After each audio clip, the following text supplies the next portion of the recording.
E para mais um culto ao vivo, quarta-feira. Vamos começar com um louvor e vamos lá.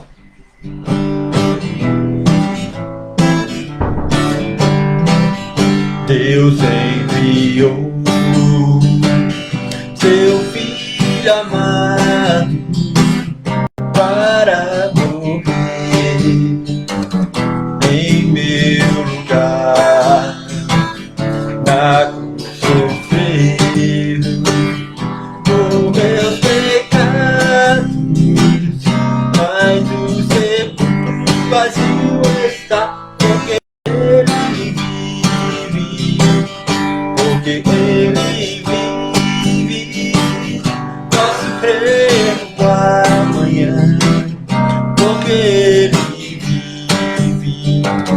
Temor não há, mas eu sei que a minha vida está nas mãos do meu Jesus, que vivo está.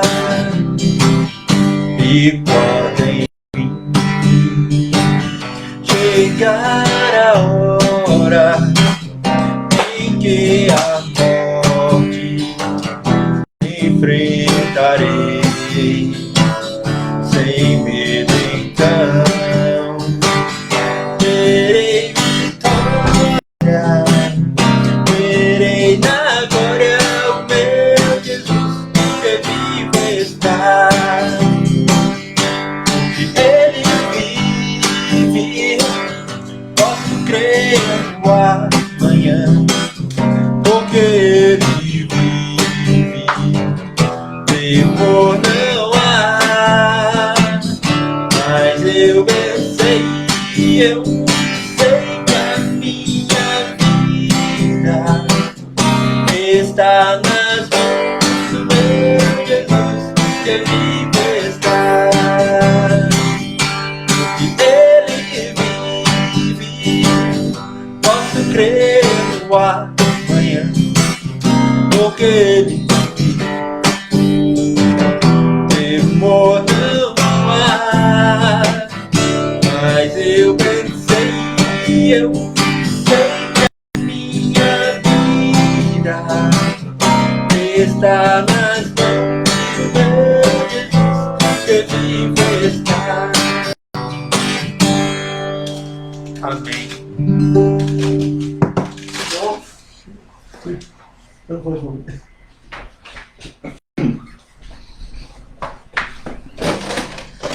Amém. Glória a Deus. Aleluia. Deus é bom o tempo todo, né? Amém? Uau. Aleluia. Né? Ok, ótima música. Deus é fiel, né? E Ele enviou seu Filho, Jesus Cristo, com um propósito eterno para pagar um alto preço pelas nossas vidas, né?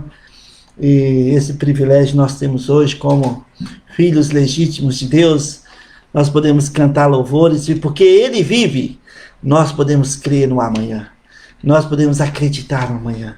Nós podemos seguir de cabeça erguida, confiando sempre plenamente na graça de Deus, revelada no Calvário. Porque Ele vive, nós vamos seguir em frente. Porque Ele vive, nós temos uma viva esperança. Porque Ele vive, a nossa causa não está perdida. Porque Ele vive, nós vamos triunfar valentemente, porque Ele vive. Nós podemos crer no amanhã. Amém? Ok, amados. Salmo 139 é um capítulo fantástico da palavra de Deus, né? E só por alguns momentos aqui nessa noite, né? O Salmo 139 começa, o primeiro versículo já fala, é algo maravilhoso, fala, ó, Senhor, Tu me sondas e me conheces, sabes quando me assento e quando me levanto, de longe penetra os meus pensamentos, esquadrinhas o meu andar e o meu deitar, e conhece todos os meus caminhos, ainda a palavra não me chegou à língua, e Tu, Senhor, já a conheces toda. Tu me cercas por detrás e por diante, e sobre mim pões a mão. Tal conhecimento é maravilhoso demais para mim.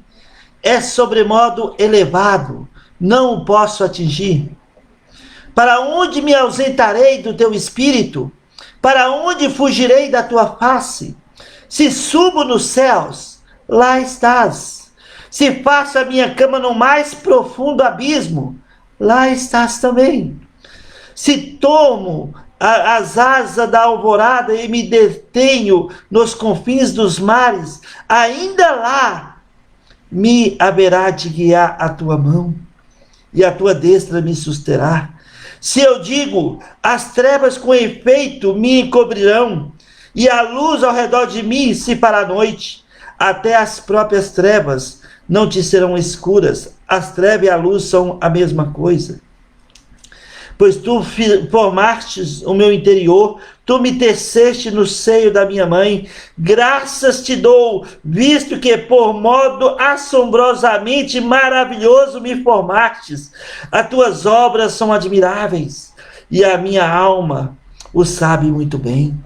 Os meus ossos não se foram encobertos, quando no oculto fui formado e entretecido como nas profundezas da terra. Os teus olhos me viram a substância ainda informe. E no teu livro foram escritos todos os meus dias, cada um deles escrito e determinado, quando nem um deles havia ainda. Que preciosos para mim, ó Deus, são os seus pensamentos, e como é grande a soma deles. Se o contasses, excedem os grãos da areia, contaria sem jamais chegar ao fim. Uau, amados irmãos, tudo está nu e patente aos olhos de Deus. Hebreus capítulo 4, versículo 13. Ele nos sonda, ele nos conhece, ele sabe, o Espírito Santo que nos selou, perscruta as profundezas de Deus, em 1 Coríntios capítulo 2, versículo 11. Deus nos conhece, a palavra ainda não chegou na nossa língua, e Deus já sabe qual vai ser. Ele nos sonda. Para onde fugirei? Para onde me ausentarei da presença de Deus? Se subo aos céus, lá está o Senhor. Se desço no mais profundo da terra, lá também está o Senhor. Se eu vou para as profundezas dos mares, lá também a boa mão de Deus me guiará. Para onde fugirei da tua presença? Ó Senhor, quão formosos são os seus pensamentos sobre as nossas vidas. Tu nos formastes, tu nos conheces, tu sabes quando eu sento e quando eu me levanto. Oh, nada está oculto diante dos olhos do nosso Deus. Para onde fugirei? Sabe, amados irmãos, nessa noite, em qualquer lugar que você estiver, em qualquer situação que você esteja passando, lá está o Senhor. Sabe, todos nós temos momentos em nossas vidas, de uma maneira ou outra, que nós tentamos fugir da presença de Deus. Nós tendemos fugir da presença de Deus. E quando isso acontece, muitas vezes por causa do medo, da insegurança, sabe? Quando a insegurança e o medo bate às nossas portas, ficamos apavorados. E é nesse momento que vem a incredulidade. A incredulidade nos faz fugir da presença de Deus. Tiago capítulo 4, versículo 17. Está escrito: aquele que sabe o que deve fazer o bem e não faz, nisso está pecando. Tiago 4, versículo 17. Amados irmãos, para a nossa ilustração nessa noite e para a nossa exortação, nós temos aqui um personagem da Bíblia que todos nós já conhecemos muito bem, que é Jonas. Jonas significa pomba simples, e nós sabemos que a pomba representa o Espírito Santo, aquele mesmo que desceu sobre Jesus no batismo, né, em forma de uma pomba, né, e sabe, é aquele que nos convence, o Espírito Santo é aquele que nos convence do pecado, do juízo e da justiça. Jonas, aqui, era um patriota. Jonas era um patriota e recebeu uma missão, um chamado da parte de Deus, naquele momento, para ir para Nínive e pregar a palavra de Deus, o arrependimento. E sabe, e Jonas, como um bom patriota, ele recusou o chamado de Deus.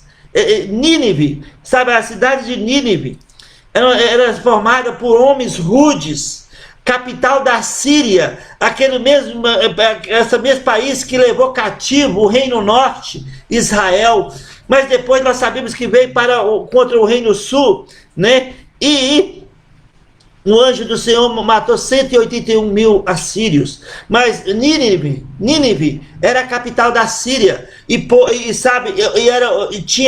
Era inimigos de Israel. E Jonas, Deus disse para Jonas: vai para Nínive e prega a palavra. Jonas falou: mas como eu vou para Nínive? Sabe, Deus, o Deus de Israel, é um Deus de compaixão, um Deus de misericórdia, um Deus que perdoa. Se eu pregar para o Nínive, eles vão converter, e aí não vai vir juízo. Eu quero vingança. Eu quero que Deus, sabe, machuca esse povo. Amados irmãos, o que Jonas fez? Ele tomou uma decisão. Ele se tornou desobediente ao chamado de Deus. E para nossa edificação hoje, em Atos 26, Paulo disse, lembra de Paulo falando para o rei Agripa? Ó rei Agripa, eu não fui desobediente à visão celestial. Nós não devemos ser desobedientes à visão celestial, ao chamado de Deus para nossas vidas, para esse momento, essa época, esse tempo tão difícil que todos nós estamos passando. Não é momento de andar pelos nossos próprios caminhos. Nós precisamos ouvir de Deus e caminhar com Deus, né? E caminhar com Deus. Jonas, em vez de ele ir para Nínive, em vez de ele subir para Nínive, ele desceu para Jope. Jope era bem mais embaixo. E de Jope ele pegou um navio para Tarsis. E sabe, Tarsis era tipo um L. Ao contrário, em vez de ele ir para Nínive, subir para Nínive, ele desceu para Jope e pegou um barco para Tarsis. Oh, amados irmãos, pensa comigo, o desobediente sempre desce. Jonas desceu para Jope. Ele recusou ir para Nínive pregar a palavra de Deus. Ele desceu para Jope e pegou um barco para Tarsis. E olha só o que aconteceu, amados irmãos. Olha só o que aconteceu. Aí Deus mandou uma tempestade. Era uma ventania, o barco começou a balançar de um lado para o outro. E o que Jonas fez? Ele desceu mais profundo do barco, lá para o porão do barco, e deitou e estava dormindo tranquilamente. O problema não é comigo. E ele sabia que era o problema. O pior problema do desviado é que ele sabe que ele é o problema.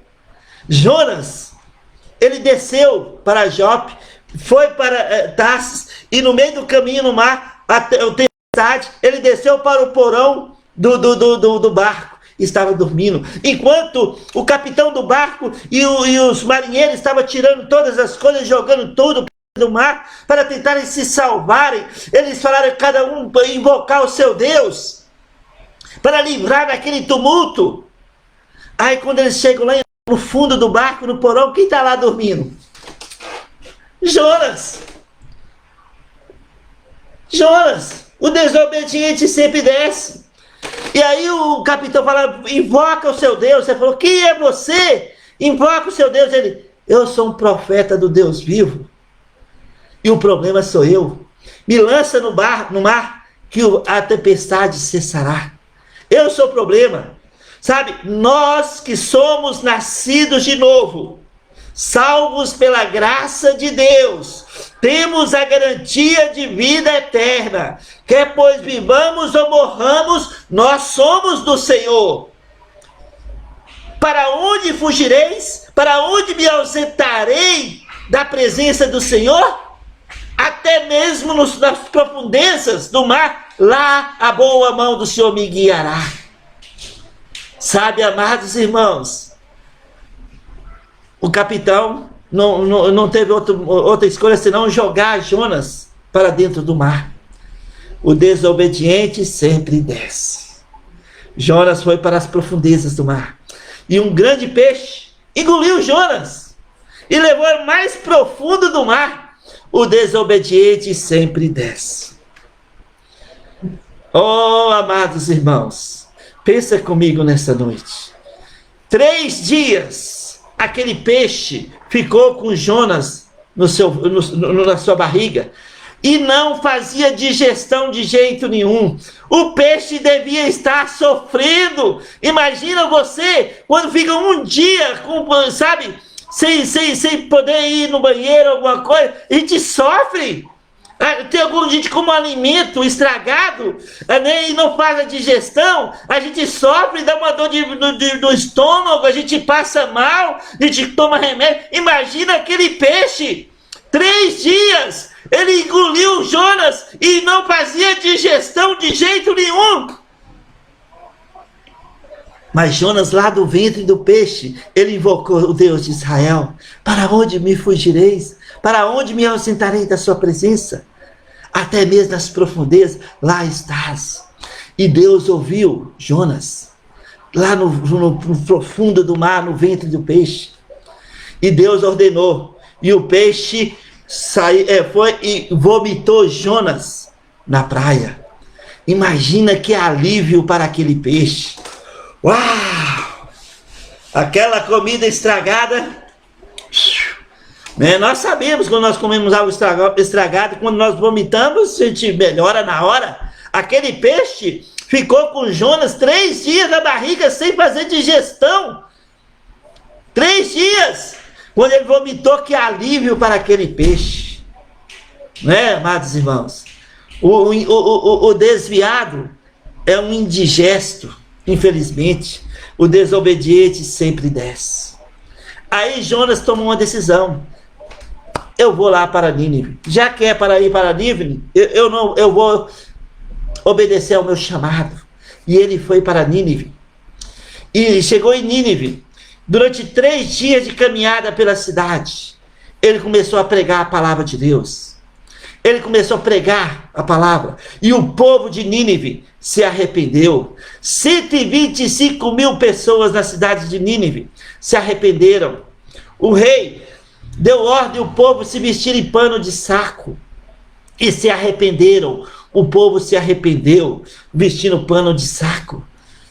E aí a palavra de Deus diz que no capítulo 3, que Deus se arrependeu. No versículo 10, viu Deus o que fizeram, como se converteram do seu mau caminho, e Deus se arrependeu do mal que tinha lhe dito que lhes faria, e não o fez. Olha só, no versículo 8, mas sejam cobertos de pano de saco, tanto os homens como os animais, e clamarão fortemente a Deus, e se converterão, cada um do seu mau caminho e da violência que há nas suas mãos. Quem sabe Deus voltará e se arrependerá e se apartará o seu furor e a sua ira, de sorte que não pereçamos. Viu Deus o que fizeram e como converteram do mau caminho, e Deus se arrependeu do mal que iria fazer a Nínive. Se o meu povo, que se chama de meu povo, ouvir a minha voz e se arrepender e se converter do seu mau caminho, diz o Senhor, eu ouvirei dos céus, sararei a sua alma, sararei os seus corações, e mudarei a vossa sorte diante dos vossos olhos. Nínive se arrependeu. No capítulo 4, versículo 1, desgostou Jonas e extremamente ficou irado. Jonas queria vingança. Ele queria que todos ninivitas,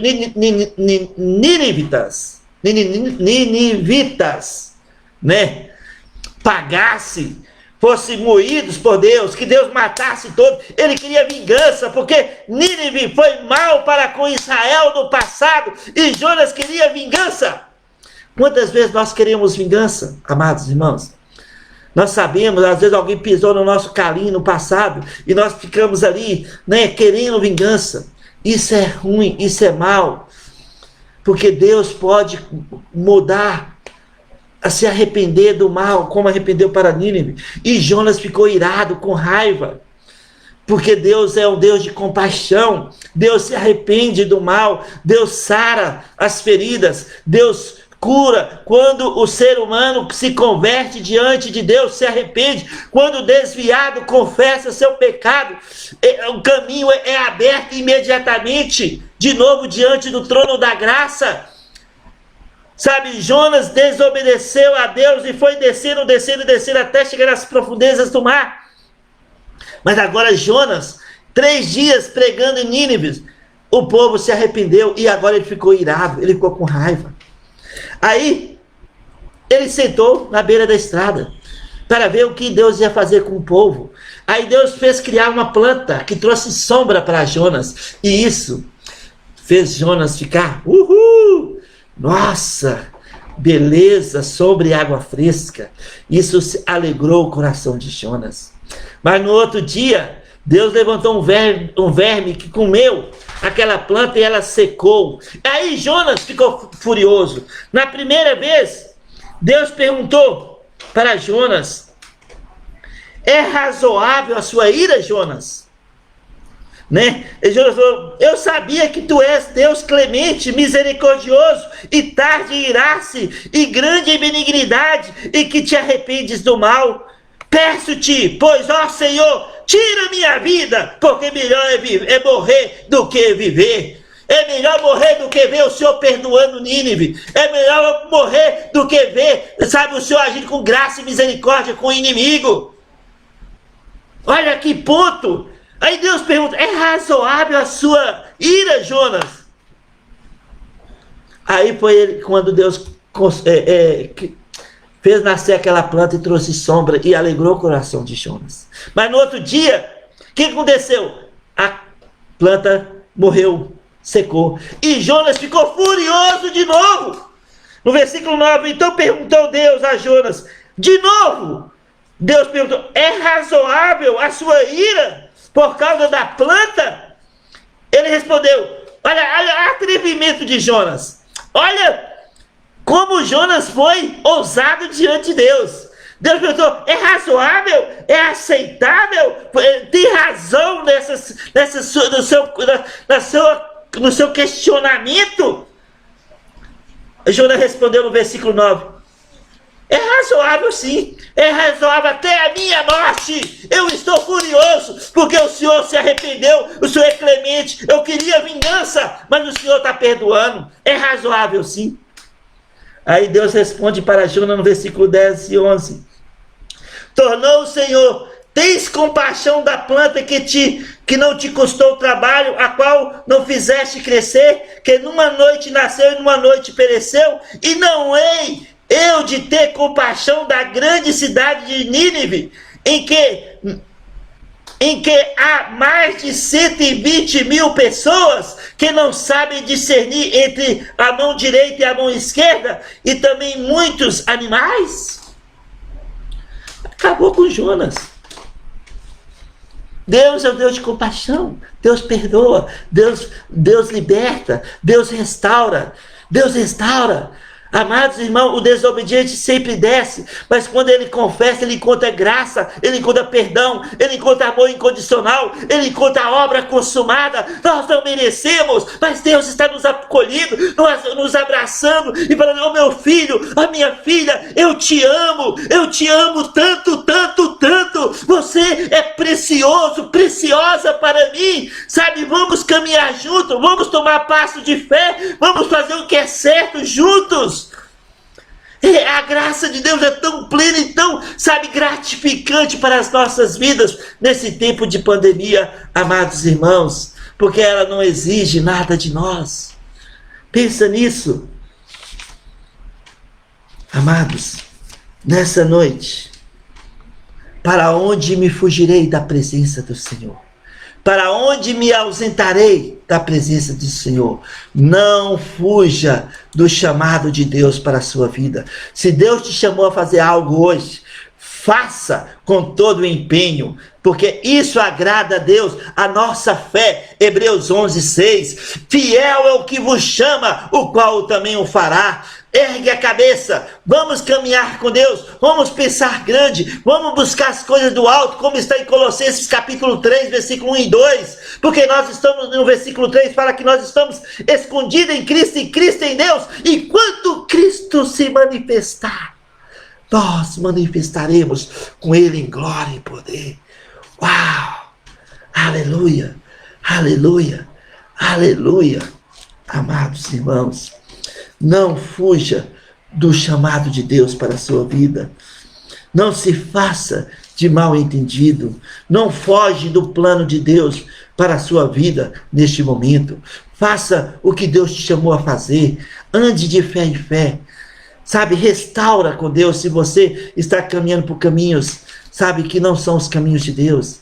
Mas se você está caminhando plenamente com Deus, desfrute da graça de Deus, desfrute das misericórdias do Senhor, que renova cada manhã em nossas vidas. Que Deus te abençoe, que o Deus de Israel estenda suas mãos sobre a sua vida, que Deus possa usar, sabe, a vida de Jonas como exemplo, como testemunho e como exortação para as nossas vidas nesse tempo. Em vez de, sabe, desobedecer ao chamado de Deus e só procurando lugares profundos, como Jonas foi, até chegar no mais profundo, tornando um alimento indigesto.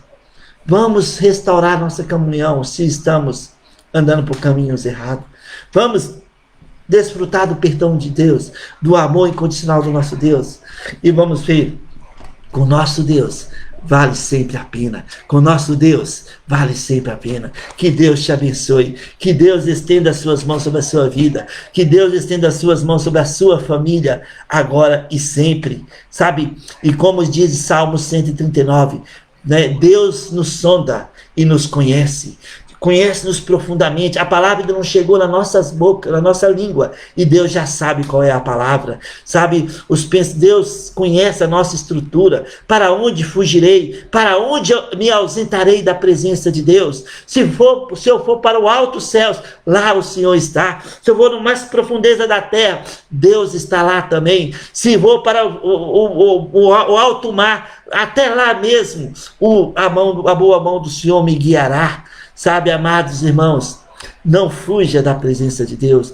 Deus conhece, Deus sabe, e Deus quer nos usar hoje para a glória do seu nome. Que Deus te abençoe em nome de Jesus.